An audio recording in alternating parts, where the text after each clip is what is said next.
will pronounce some words that we tend to forget sometimes about balance, about slowing down.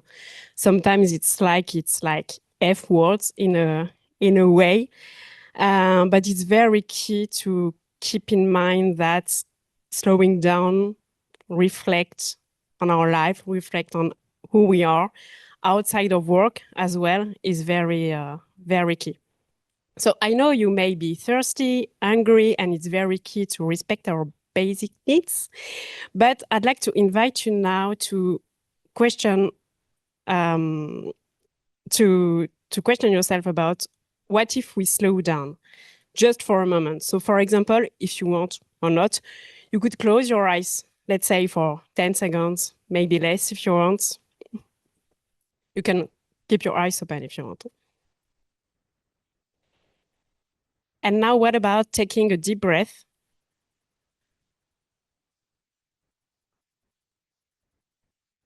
Maybe 2 breaths, maybe 2 breathing, 3.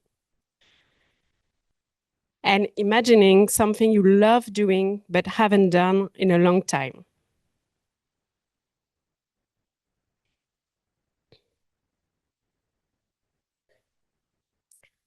And now you can open your eyes.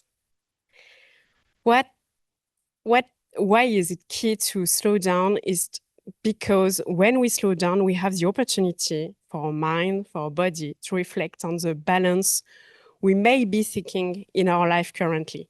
Your own balance. What I used to say, it's your own balance, not your neighbor's one. It's like what I need and not what my friend, my partner, my colleagues needs. And when you take this time, you will have the possibility to consider what are your own ways of making more time for what you love, what you need in your life, what matters to you. So I think it's like something very obvious, but we live in a face-based world. Everything is about speedness, about performance, about going very, what's I say, faster. But the thing is, when we are going faster and faster, we tend to forget that we have need, we have expectations, our own expectations and not others' expectations. And that's why it's very important to slow down, to think of what we want to do, who we want to be, and taking time to find your own balance. And why is it key? It's because finding your own balance will bring you some clarity in your mind. It will reduce stress as well. And for sure, it will help you to prioritize what really matters for your well-being, for your mental health, and in a way, your sense of satisfaction. So quickly, I'm Sandrine Planchon. I'm a coach in mental health prevention. I'm as well mental health first aiders and many employees at Criteo. And recently, I decided to call myself as creator of Disconnecting Experience with Human Minds, a company I created 1 year ago after 15 years of HR experiences in training, learning, and development. And I created Human Minds because I realized how much we need to slow down. I think you got it. We need to take a break. We need to think of ourselves and take care of ourselves. So my goal today for the closing note is to support you in reflecting on your own needs of slowing down, the importance of slowing down, and having break to focus on your own balance.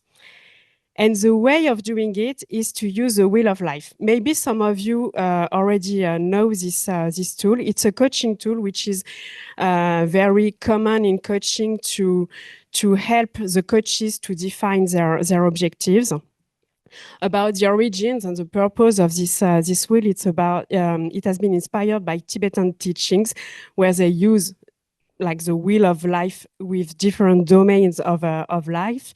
And the goal is to acknowledge where you are satisfied and where you are not satisfied. And I'd like to emphasize the fact that it's important to focus on what you are satisfied but it's also key to focus on where you are satisfied as well. And we will see how to use it, but basically it's composed of 8 domains, main life domains. One is about health, the other one is about relationships, so it's a very global one, but it would be about like social, personal and professional relationships, about your career, finances, leisure, personal growth, living environment, and values and purpose. So just a quick note about the different domain. Health will be about your physical and mental well-being, not only physical, mental is key as well. Relationship will be about the quality of your personal and professional relationships. Career will be about your professional development and the satisfaction you have regarding your work. Finances will be about the stability you feel about your financial situation. Leisure will be the time you spend on your hobbies, relaxation, and anything related to self-care. Personal growth will be more about continuous learning, but about where you would like to grow, what are the things you would like to learn, and about your fulfillment. Living environment would be about your living environment, as it said, but also at home, but also at work, because like the where we are living can impact our life. And finally, the values and purpose. So it's about, am I aligned with my values? And when I say values, it's what is it important to me in my life. So now on your chair, I put some one-pager with the wheel of life. Maybe not everyone has a one-pager, but you will see on the next slide.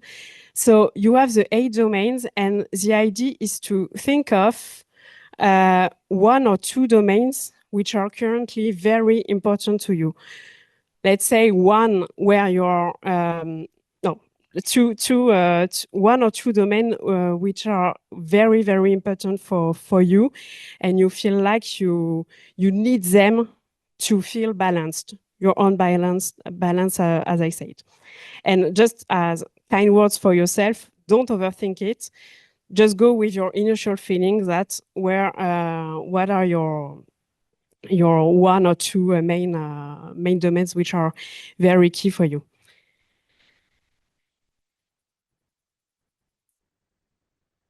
And once you've chosen them, let's ask yourself, on a scale from 1 to 10, how much am I satisfied today? How much am I happy with this domain today?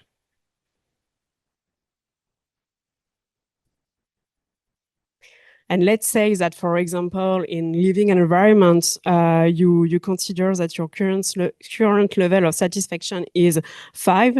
It's to imagine, okay, what does it mean for me 5? Maybe it's like I'm okay in my current apartment, but I feel like I would need more light. So it's how you feel at this level today. And the idea next is to think of your ideal level. So if we go back to the example of living environment, you could decide that your ideal level would be, let's say, 8. But what is very key for you is to think of what represents this 8. So maybe the 8 would be like with more light, like more fresh air every day in your apartment. And once you define that, you think of how I could reach this this level.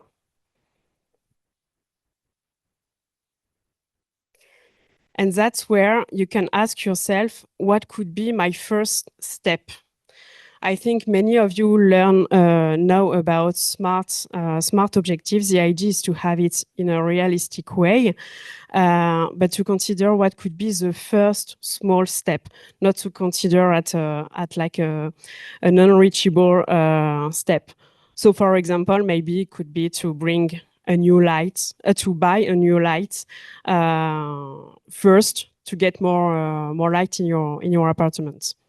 And that's very key that you do not put pressure on yourself about like having something big, like a big step, but just a first step to go toward your ideal level of satisfaction in the domain which is important for you.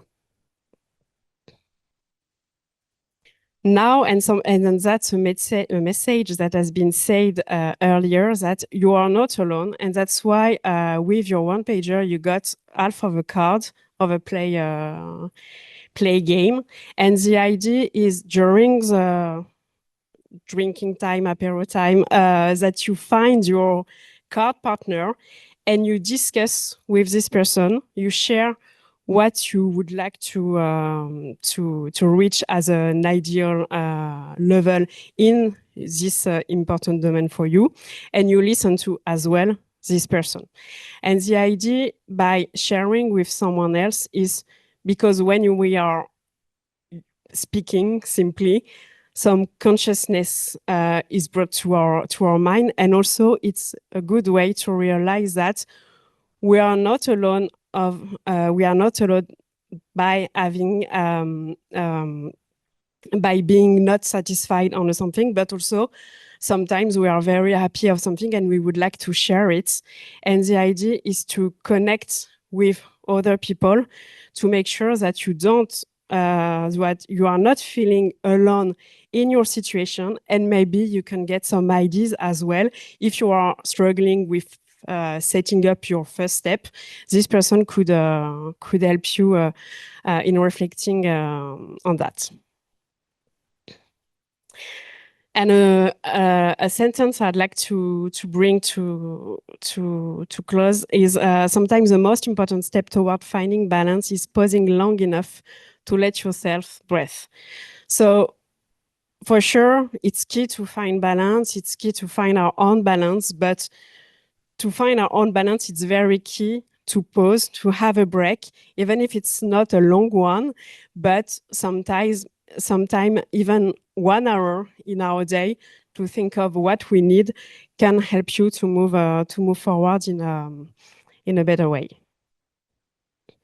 And just to finalize, I'd like to bring some ways I use with Human Minds to help people to have a break. It's through weekend déconnexion, disconnection weekend, where you have the possibility during a weekend to be in the countryside and have a break for you. So I organized the first one 2 weeks ago with 8 women, and it has been very impressive how sometimes just being in the countryside can be helpful. It's like you can put just someone in the countryside and that's it. It's enough for them. For sure, it was not the only thing done during the weekends. I do some craft activities, physical activities, and also they share together. That's why also I wanted to invite you to share with others, because that's crazy how to say, yeah, how we can get the support from others, like about kindness and warmness and things we really need in our world, which is very connected online, but sometimes very less in life. And another one to have a break in your day is on Instagram. I launched a challenge about 30 days of free time. So it's just an example, but it's just to say, for example, you could launch to yourself like a challenge on a week, and you could set one activity per day about having to have a break. So it can be just sit down and breathe. It could be listen to music. It could be like watch a movie or doing sports, but just something to bring back some break, some balance in your life. And as I said, regarding your own balance. Thank you.